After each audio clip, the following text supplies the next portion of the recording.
Bienvenidos a otra emisión de En Jaque, debate, opinión y mucha controversia aquí en Día TV de Claro. Hoy empezamos debatiendo sobre un tema que postergó la unidad nacional en el Senado para ver con total tranquilidad el partido de fútbol entre las selecciones de Colombia y Argentina, el plebiscito por la paz. La aplanadora nacional avanza con ese mecanismo creado para refrendar los acuerdos de todo tipo hecho entre los delegados del gobierno y por supuesto las FARC en La Habana, la cual según miembros de las FARC no les gusta del todo, les parece que es unilateral. ¿Qué pasa con el plebiscito por la paz? Tema que pondremos en jaque. También esta noche quiero que podamos debatir sobre algo que ha ocupado grandes titulares de prensa, opacando temas como los falsos positivos y el alza en las tarifas de energía. ¿Quién es el dueño de la chequera en Colombia? Al parecer, habría roces entre la Casa de Nariño en la forma como muchos miembros de Cambio Radical están haciendo política, diciendo que su jefe natural, el vicepresidente Germán Vargas Lleras, es el dueño de la chequera. Lo cual, por supuesto, el presidente Juan Manuel Santos corrigió diciendo que es él, en realidad, el dueño de esa chequera. Una versión, además, que hoy el propio vicepresidente corroboró. Ahora, ¿quién maneja realmente la chequera en Colombia? Esa chequera con la que se hacen todas las obras. Tema en jaque. Y de inmediato, qué placer darle la bienvenida esta noche a nuestros invitados, a José Antequera, al coronel Carlos Alfonso Velázquez, a Ricardo Galán y al congresista Pierre García.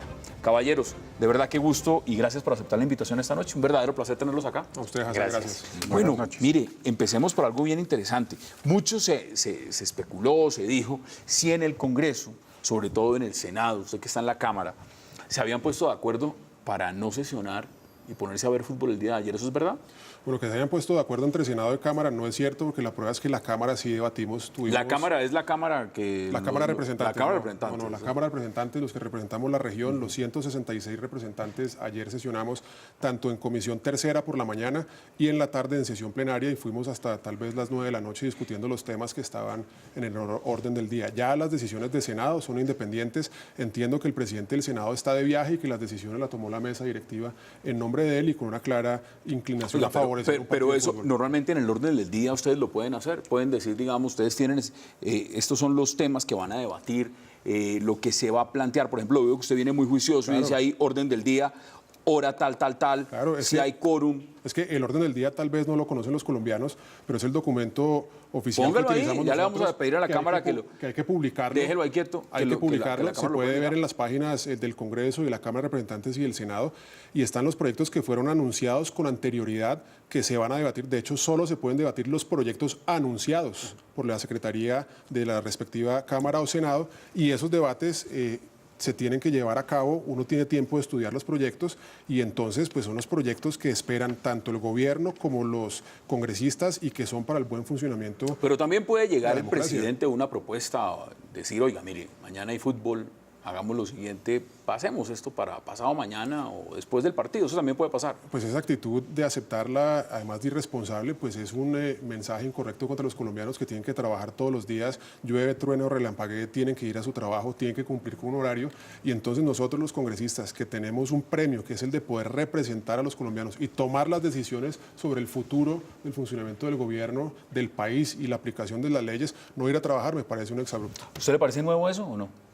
Creo que lo menos grave que ocurre en el Congreso es que los congresistas se vayan a ver un partido de fútbol. Ocurren cosas mucho más graves, pero sí creo que evidentemente es una falta de ética y es una falta, digamos, es un muy mal mensaje lo que ocurrió. Yo sí he visto fotos de senadores, no sé exactamente quiénes son, pero los vi en Barranquilla celebrando el partido, rodeados de chicas águilas, y creo que eso se parece más a la visión o afirma la visión de ilegitimidad que tiene el Congreso de la República, y eso por supuesto que tiene que ser reprochable. Y eso no se puede generalizar tampoco porque no son todos, por supuesto, pero sí es cierto que, digamos, en una coyuntura como esta, muchos colombianos se preguntan justamente lo que usted dice, bueno, a nosotros sí nos toca trabajar, nos toca ir y cumplir un horario. Unos congresistas que muchas veces trabajan 2 días a la semana porque el resto se van a las regiones. Y resulta que el día que juega Colombia entonces tampoco van. ¿Cómo le parece a usted? Pésimo precedente. Ahí creo que jugó un papel clave el presidente del Senado. Lo escuché en algunas declaraciones Y él fue el que les preguntó, bueno, sesionamos tal día y tal día o tal día y tal día para que se facilite la ida al partido de fútbol. Si un presidente del Senado es el que representa institucionalmente Y mire el usted que Congreso. el senador Velasco es de los más juiciosos, ¿no? Por eso, el presidente del Congreso representa institucionalmente esa entidad y el presidente es pésimo. Yo, profesor universitario, tenía clase ayer de 3 a 5 y los estudiantes, ay, profe, que el partido de fútbol es... Termina la clase y van al partido de fútbol, entonces pudieron ir al segundo tiempo, pero la clase se da. O sea, usted dio clase normal. En estudiantes, no diga trabajadores, hombre... El No lo presidente recibió, del fue con Congreso- quiz, ¿no? Eso sí. No, hasta allá no, pero se dio la clase. Procedió la clase. Ricardo, eso no es nuevo, ¿no es cierto? Eso es de todos los Pues días. a veces uno prefiere que estén viendo fútbol en vez de tomando las decisiones que toman. Pero Como la que vamos a estar. ahora que estaba siguiendo el debate del otro tema, El plebiscito. llegó Velasco de algún país lejano y explicó que efectivamente habían tratado el tema y que el acuerdo consistía en que les daba el día para que vieran el partido, pero compensaban hoy trabajando hasta muy tarde y mañana desde las 9 de la mañana. ¿Y usted sí Sin cree eso? embargo, la de hoy la van a cancelar porque están discutiendo el plebiscito, entonces decidieron alargar la sesión de las primeras conjuntas para el plebiscito, sacarlo hoy y mañana una sesión. Pero el hecho de que no Porque- se sesione hoy sí tiene que ver con el cumplimiento de la ley quinta y es un mecanismo que hay que decírselo a los televidentes y es que cuando hay una comisión que está sesionando y usted llega y abre la plenaria inmediatamente cancela todas las comisiones y todas las discusiones porque se impone la plenaria y como es importante la discusión que se lleva en comisión primera hay que dejarlo sesionar para que puedan aprobar ese proyecto y pase después entonces a la plenaria. Hoy hay una justificación para que solo trabajen las comisiones primeras y no el Congreso en pleno. Oiga, y esto es un tema bien importante. Mire, realmente llegando al canal y mirando, por supuesto, las noticias de qué era lo nuevo que estaba pasando y demás, pues, y como este tema que acabamos de empezar a debatir tiene que ver con lo que fue ese partido de fútbol del día de ayer, el día de ayer en Barranquilla, donde a Colombia no le fue nada bien, pues hay un video que está circulando mucho en las redes. No sé si vieron lo que pasó con Farid Mondragón. Pues ¿qué pasó? es algo que en producción ya lo vamos a mirar, porque me parece que es importante mirar la coyuntura y me gustaría poder preguntarles a ustedes qué piensan sobre esto. Veamos este video.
Pues lo que me parece a mí impresionante es, y se lo quería preguntar a ustedes, el Congreso de alguna manera llega y dice, bueno, miremos a ver si corremos la agenda legislativa o lo que hay que mirar por un partido de fútbol.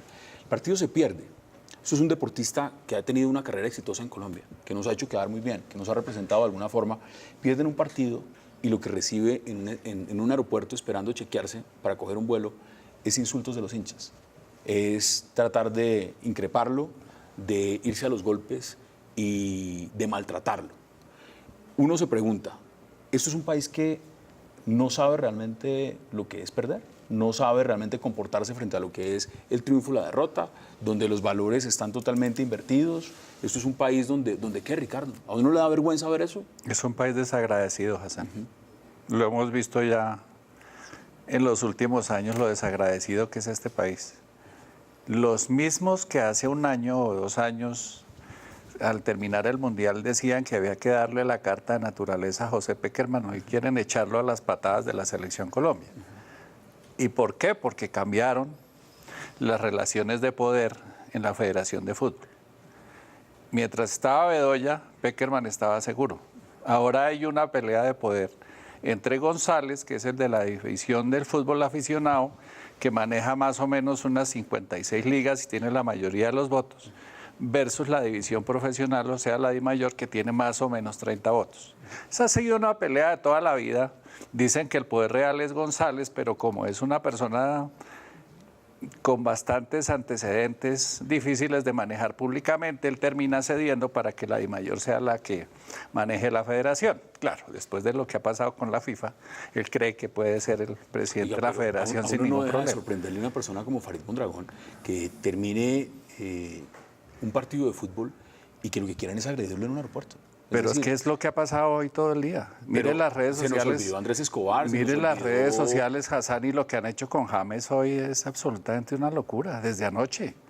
Con Pekerman, con James, lo que han hecho con Falcao, o sea, este país es desagradecido, es absolutamente desagradecido. Mire, yo lo primero que creo no sabemos perder. Es cierto que el país es desagradecido si uno considera que Farid Mondragón, además de ser un gran deportista, ha sido un gran ser humano. Yo lo he visto como un gran ser humano peleando deportivamente con algo más que simplemente el interés por meter o porque no le metan goles. Y creo que eso hay que repudiarlo en ese sentido. Pero además creo que hay un problema en particular en el fútbol y el problema particular es que los jugadores son considerados por la hinchada como, lógicamente, creo que además ocurre a partir de que son considerados por los empresarios como meras mercancías. Es una gente que en mi concepto, aunque tenga mucha plata, vive en un régimen que es un régimen casi que esclavista. Y estos personajes, James, Falcao, etcétera, grandes jugadores, un día son comprados por un equipo, los mandan, los meten en la banca, los quitan, los ponen a hacer un gasto físico absolutamente desastroso, no importa las consecuencias que eso tenga ni sobre su vida, ni sobre sus emociones, ni sobre nada, y el país además quiere que ellos le den, digamos, las alegrías enteras al país que no le da la política, como si fueran propiedad y mercancías, como si fueran cosas, y eso me parece a mí desastroso. Y lo último que creo es que las hinchadas o en general hay muchos hinchas en Colombia que tienen una mala actitud, pero esto me parece a mí más similar a esa actitud de usted no sabe quién soy yo. Me parece más propia de una actitud arribista, de un tipo de hincha en particular, del tipo de hincha que cree que es dueño del equipo porque a la salida del estadio es dueño de muchas cosas. No, mire el sitio donde estaban. A ese sitio no entra cualquiera. Exacto. Cualquier persona, es el VIP del aeropuerto.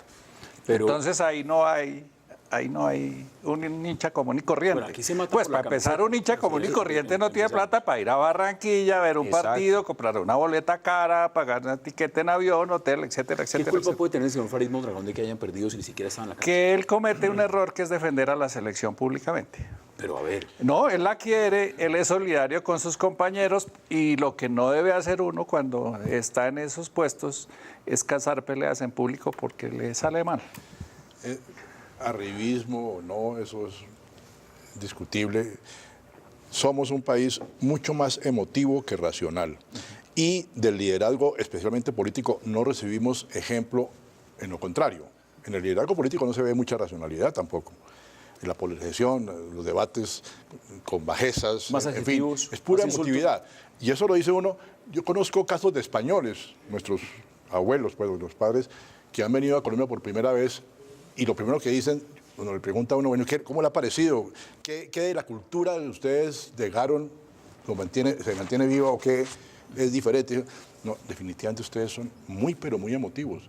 Nosotros somos emotivos, pero no tanto como Más ustedes. racional. Más racionales. No sé, hay algo, y eso también produce un bajo capital social, ¿no? La falta de confianza entre la gente, porque si no hay raciocinios, no hay consensos, la desconfianza es tremenda. Este país, porque se es divide puro por todo, impulsos. este país se divide por todo. Pregunte usted, ahora que se puede hacer en cuentas de Twitter, yo hago una pregunta al día. Y siempre queda el país 51-49. está todo polarizado. Siempre. En cualquier cosa. Usted pregunta de fútbol, de televisión, de farándula, de lo que usted crea. Pero El eso no país es se divide racional, eso es automáticamente. puro Pero- emotividad. Pero uno no se puede, uno no entiende cómo por perder un partido, una eliminatoria donde faltan muchos partidos, lo que uno puede salir como hincha es a insultar a alguien que de alguna forma usted lo decía muy bien, no solamente ha sido deportista, ha sido un buen ser humano, ha sido una persona que ha dado ejemplo, que lo que ha tratado es de llevar la bandera del país en alto, en diferentes escenarios, como deportista, como miembro de la selección. Y lo que menos se imagina uno es que lo maltraten, es que lo insulten. Eso en cualquier otro país es totalmente sancionable desde el punto de vista social. Aquí pareciera, y usted lo dice, en las redes sociales es más, puede ser mayor. ¿Cómo lo interpreta? Yo veo que lo que hay es un problema de educación, o sea, un tema claramente cultural, somos emotivos, pero también nuestro nivel de educación y nuestros valores en la sociedad hacen que seamos malos perdedores, pero creo que... Es un país que no sabe perder. No, pero también somos pésimos ganadores. Ve usted después de un partido de Colombia cuando ganan o clasifican al Mundial, sale la gente eufórica a festejar, se pasa de tragos, a montar en moto, accidentes, muertos, peleas, riñas, un comportamiento que tampoco se explica frente a una victoria. Yo veo que no manejamos la frustración y eso se vuelve agresividad, como queda vergonzosamente demostrado en ese video. Ese hincha pues está demostrando que es un patán, que tiene un comportamiento antisocial, y el triunfo mal manejado, también con los mismos problemas y la misma falta de educación, genera unos excesos que la gente termina botando la casa por la ventana. No, pero para ratificar eso que tú dices, que es muy cierto, y el arribismo se parte de la base de que la gente que más recursos tiene, pues tiene más posibilidades de educación. Entonces, si esa gente... Y que pero lo que vemos es lo contrario. Si esa gente está así, ¿qué esperar Pero con mucha educación y demás? con mucha racionalidad y con muchas cosas, cuando una persona aquí se pone brava, no le grita a cualquiera, ¿sí? Cuando tú tienes dinero en Colombia y estás muy bravo, tienes derecho a gritarle al taxista, porque el taxista es segunda clase. A la autoridad. A la empleada de servicio, porque es segunda clase. Y al futbolista también, porque el futbolista puede tener mucha plata, pero ahí en el partido el futbolista es segunda clase, es tuyo. Tú lo compras, tú lo vendes, como la botella. Y si has tenido oportunidad de ser más educado. Entonces, por eso creo que hay una relación, digamos, de una violencia que yo diría que está situada. Y desafortunadamente creo que hay que reconocer que es una violencia clasista, entre otras cosas, de mucha gente. Y por eso es tan desastroso que ocurra precisamente allí y de parte de personas que deberían comportarse también, porque se supone que han tenido la educación para hacerlo. Pues no pero es que educación como tal no necesariamente quiere decir tener información, porque usted puede pagar una gran universidad y recibir mucha información. Usted es un gran doctor en un tema en específico, pero la formación de la educación es con valores, es con ética. Pero si ya llegaste a doctorado y no tienes ni la formación ni la educación, ya... Claro, ese es un tema... ¿De qué estamos hablando? Hoy no quería... Una reforma educativa sé que es un completa. tema que no lo teníamos en la agenda, pero realmente quería preguntárselos. Ya vamos a entrar, vamos a la pausa y vamos a hablar del plebiscito, porque me pareció Pero es realmente... que eso somos, casi. No, ese es un reflejo y ahí está lo que Si usted mira la Esa es nuestra discusión sociedad, en el eso somos. Congreso es del mismo talante, y si usted mira una discusión en un bar o en una universidad, yo soy profesor universitario y a veces ve uno entre los alumnos los debates que se arman, el nivel de agresividad, más que argumentarles a ofender, es a humillar, a molestar. Es humillar. Es humillar al otro. La búsqueda de es humillación. impresionante. No, pues lamentable porque Pura formación. Si esta es una pura radiografía, formación. un extracto de lo que somos como sociedad, pues tenemos mucho camino por recorrer. Pues queríamos empezar ahí, vamos a ir a la pausa. Cuando regresemos, los que nos ven por streaming, ahí va a estar la dirección redmandnoticias.com, y por supuesto los que nos envían sus preguntas, sus comentarios permanentemente durante la emisión en vivo en Twitter, @enjaquediatv. Al regreso, nuestro tema gordo. Vamos a hablar del plebiscito, de esa figura, la refrendación que escogió el gobierno nacional y que en este momento, no sé si habrá terminado ya, se estaba debatiendo, bueno, está votando en este momento, plenarias en la sesión conjuntas de Cámara y Senado. Vamos a la pausa y ya regresamos para poner ese tema en jaque.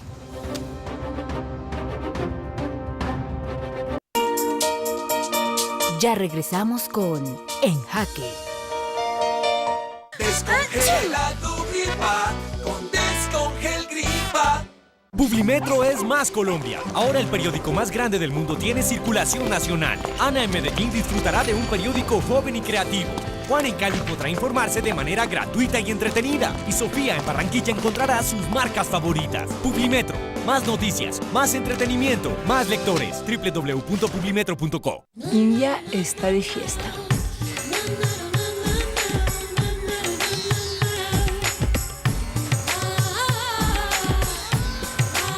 La moda india está en Falabella.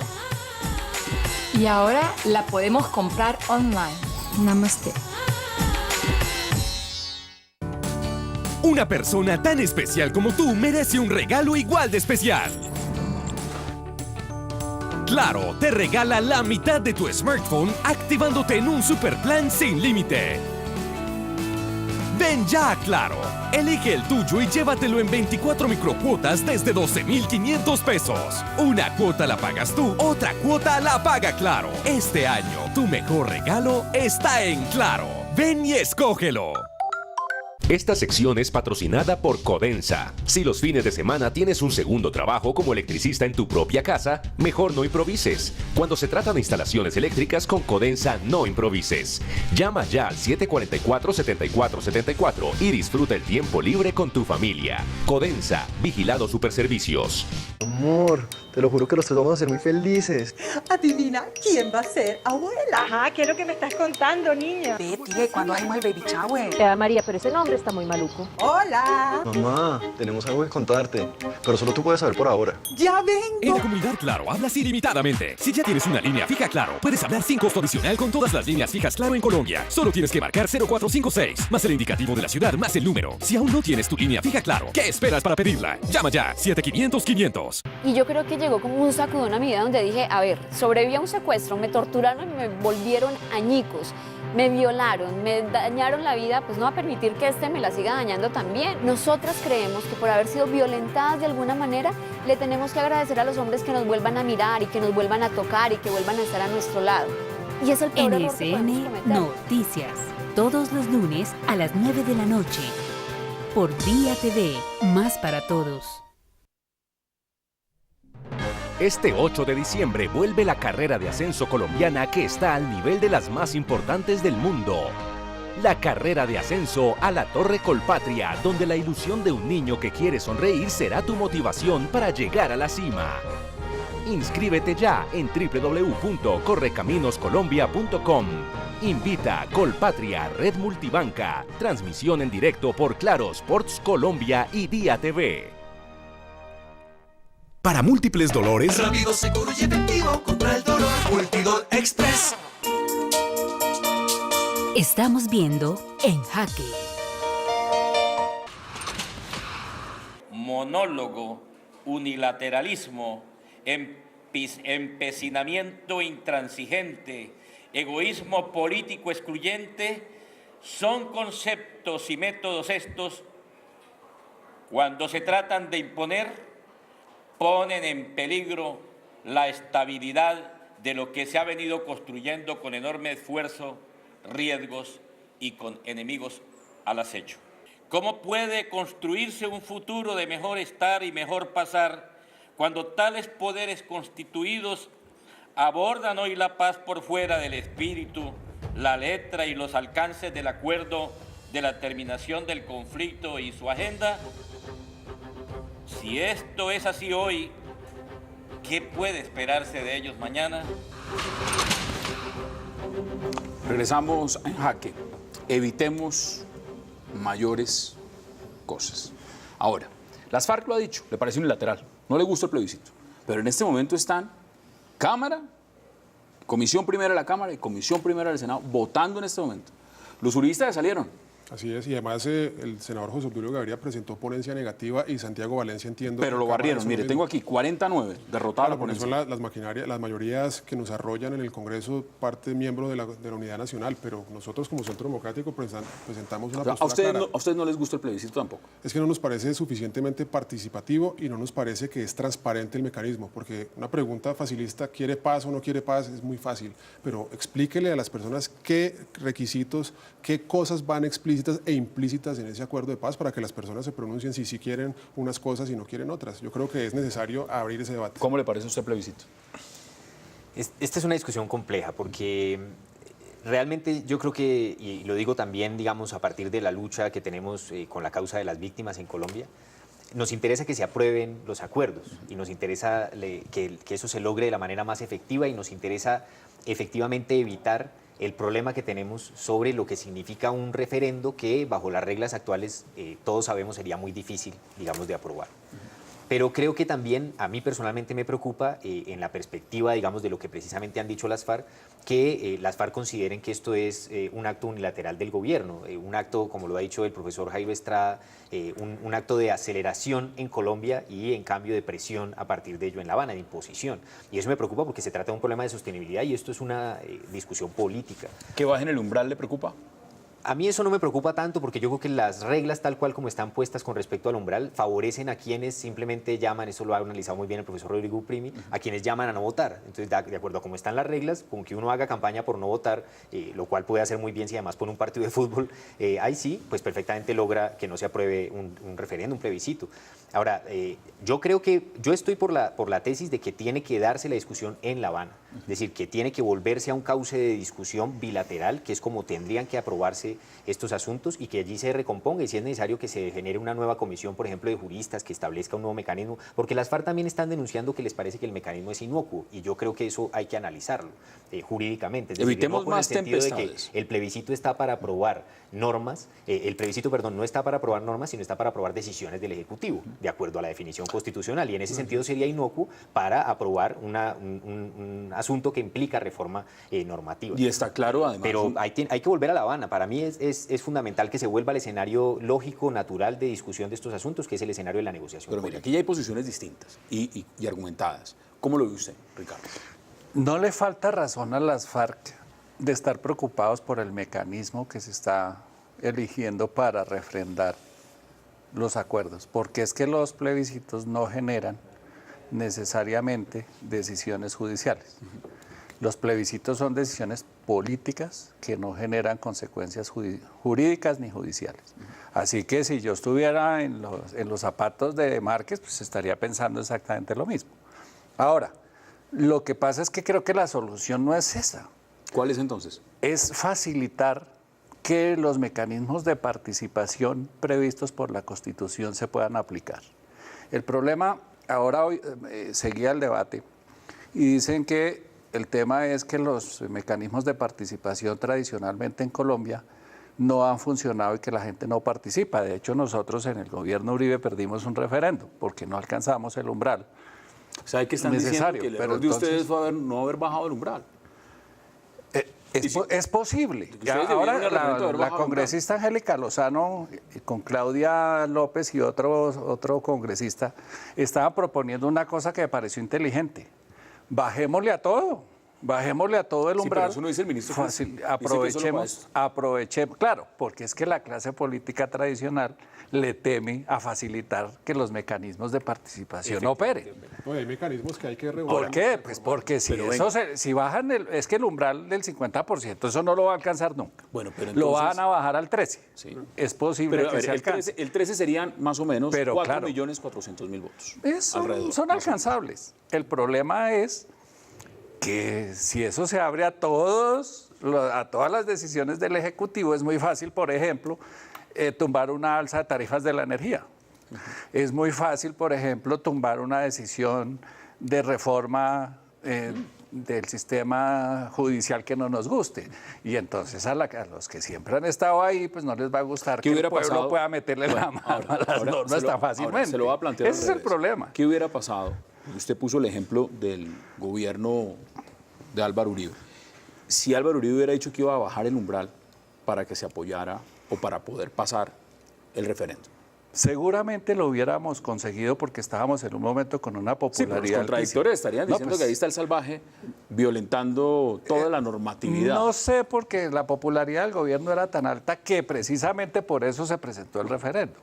Confiando en que el gobierno era un gobierno muy popular, un gobierno al que todo el mundo le decía que sí lo apoyaba, pensábamos que el referéndum iba a pasar. No pasó, no porque a la gente le disgustara, es porque no fuimos capaces de explicárselo, uno. Pasó solamente la pregunta. Y dos, porque pues, nunca llegamos a... porque el referéndum sí es muy distinto. Es que sacar el 50% es muy difícil. El plebiscito es una pregunta. Sí, pero ahora, todas las preguntas, es que fueron 10 preguntas, esa fue cuestión de la Corte Constitucional que complicó la cosa, fueron 10 preguntas y todas las preguntas ganaron por el sí.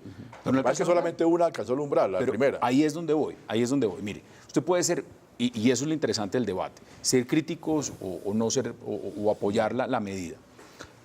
En este caso, el gobierno nacional hay unos parámetros establecidos y es claro que la preocupación de que ese umbral vaya a perjudicar la refrendación de los acuerdos, pues es muy válida, es muy alto.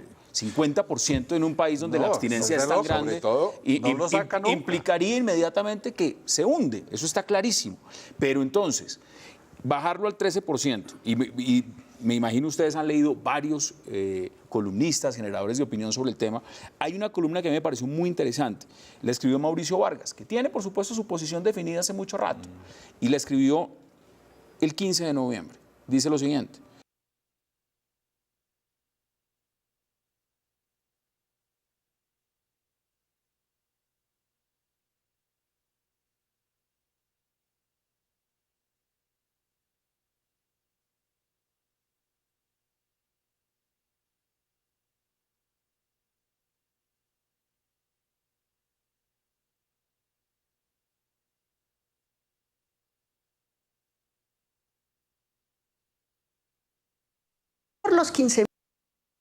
los 15 millones de colombianos que viven en el territorio, la inclemencia, la inseguridad.